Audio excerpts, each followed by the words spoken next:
Assalamualaikum warahmatullahi wabarakatuh. Selamat pagi anak-anak. Alhamdulillahirabbil alamin. Pagi ini kita sudah masuk subtema 4, tema 3, subtema 4, TB 1. Anak-anak, hari ini kita akan membahas tentang keajaiban perubahan wujud di sekitarku. Baik, anak-anak periksa atau anak-anak simak halaman 174, yaitu keajaiban perubahan wujud di sekitar rumahku. Anak-anak lihat di sini ada gambar apa saja, kalian lihat, kemudian kalian baca di sini. Setiap hari terjadi perubahan alam di sekitar kita. Perubahan wujud adalah contohnya. Kemudian hujan terjadi karena perubahan wujud. Makanan menjadi ya Allah, bentar. Makan menjadi nikmat karena adanya garam yang diperoleh dari perubahan wujud. Perhatikan kebesaran Tuhan yang Maha Kuasa melalui perubahan wujud di sekitar kita. Dapatkah kamu mengamati peristiwa perubahan wujud dalam keseharian kita? Anak, sekarang kita akan belajar tentang perubahan wujud. Itu garam yang anak ya. Kok bisa mengkristal? Garam itu anak-anak diperoleh dari pengeringan air laut, dimasukkan ke tambak dulu. Setelah tambak dilakukan pengeringan. Setelah kering airnya, kemudian dijemur dengan panas matahari. Dari situ air yang tinggal sedikit tadi akan berubah membeku. Bekunya seperti kristal putih-putih anak-anak ya. Jadi mengkristal. Yang menjadi kristal itu perubahan benda cair menjadi benda padat pada garam. Baik, kita lanjutkan anak-anak.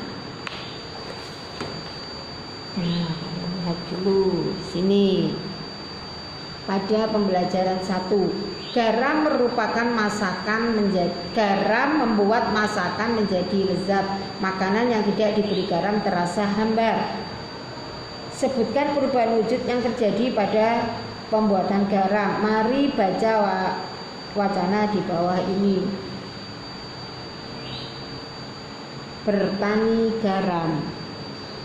Nah, ya. Garam dihasilkan dari air laut di pinggir pantai. Petani garam membuat ladang garam. Ladang garam ini berbentuk tambak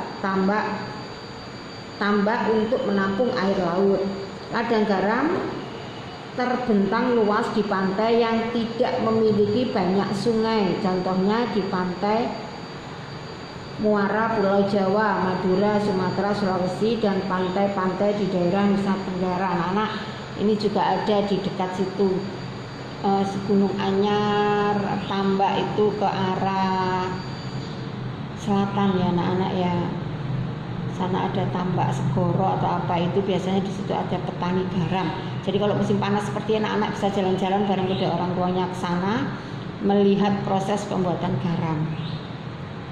Baik, bagaimana proses menghasilkan garam? Pertama, petani menyiapkan petak-petak tambak. Tanah di dalam petak tambak terlebih dahulu harus dipadatkan. Ya Allah, harus dipadatkan. Setelah tambak garam dibuat, lalu diisi air laut dengan kedalaman tertentu. Air laut yang terkena sinar matahari akan menguap dan meninggalkan kristal-kristal garam. Untuk mendapatkan lapisan garam yang tebal, setiap hari harus ditambah air lautnya. Hal ini untuk menggantikan air laut yang menguap setelah sekitar 210 hari atau setelah musim kemarau berakhir. Lapisan garam di dasar tambak pun harus segera dipanen. Memanennya jangan menunggu musim hujan tiba. Mengapa? Sebab kualitas garam akan menurun atau tidak bagus. Garam-garam setelah dipanen lalu dijual ke pabrik untuk ditambah zat zodium dan dikirim ke daerah-daerah. Baik anak-anak, untuk halaman 170 tujuh nomor 1, 2, 3, 4, 5 kalian kerjakan langsung di sini. Kemudian di sini halaman berikutnya 178 kalian lihat perubahan wujud terjadi pada proses pembuatan garam. Bantulah Siti menceritakan proses pembuatan garam. Buatlah bentuk cerita bergambar. Anak-anak menggambar proses pertama apa, proses kedua apa, ketiga apa, keempat apa, sesuai dengan yang kita baca tadi. Ya, tapi di sini tidak dalam tulisan tapi dalam bentuk gambar. Kita lanjut. Sekarang pada halaman 179 anak kita akan bercerita atau membahas matematika, yaitu tentang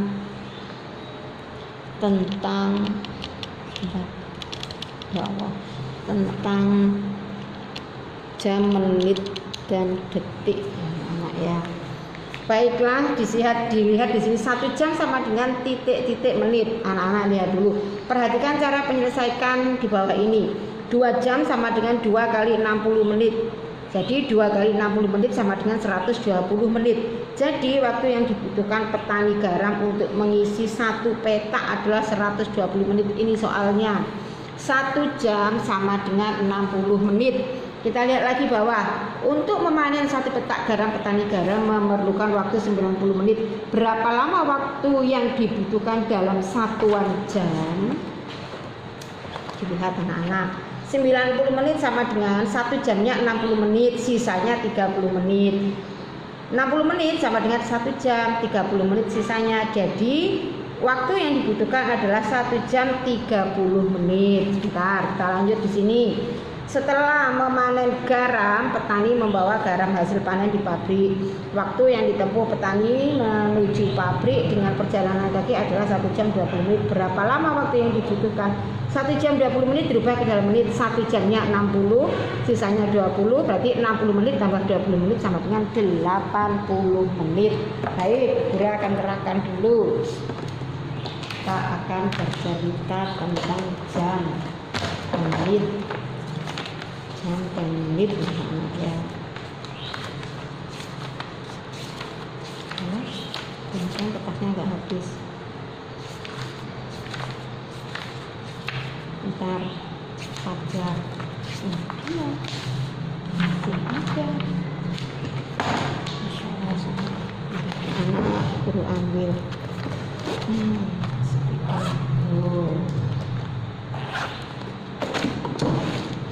Baik.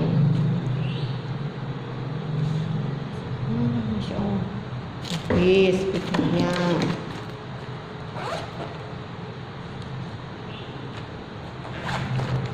Anak-anak, rumus yang pertama yaitu 1 jam sama dengan 60 menit.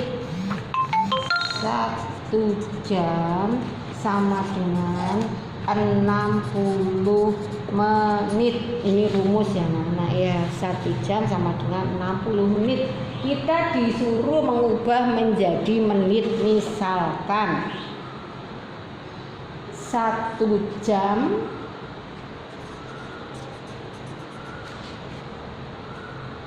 ditambah 20 menit sama dengan titik-titik menit. Anak-anak, ini 1 jam ditambah 20 menit dijadikan menit. 20-nya ini sudah menit, jadi nggak perlu dirubah. Yang dirubah 1 jamnya. 1 jam 60 menit, tinggal ditulis 60 menit 1 jamnya. Ditambah 20 menit, di sini ditambah 20 menit sama dengan 80 menit. Gampang kan anak-anak? Misalkan 2 jam 30 menit dirubah 2 jamnya yaitu 2 kali 60. Berapa 2 kali 60 anak-anak? 120 ditambah 30 menit menjadi 150 menit. Dan anak-anak ya gampang kan kalau merubah. Kalau disuruh menjadikan jam misalkan 90 menit sama dengan titik-titik jam. Diingat-ingat anak-anak, 90 menit, 1 jamnya 60 menit. 90 diambil 60. Nah, ini 1 jam. Tinggal 30. Jadi ini jam, 1 jam. Yang 60 ini tinggal nulis 1 jam 30 menit. Ini 30-nya 1 jam 30 menit. 1 jam 30 menit.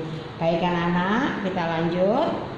Insya Allah anak-anak sudah paham untuk jam dan menit. Nanti minta tolong sama bunda-bundanya ya anak ya.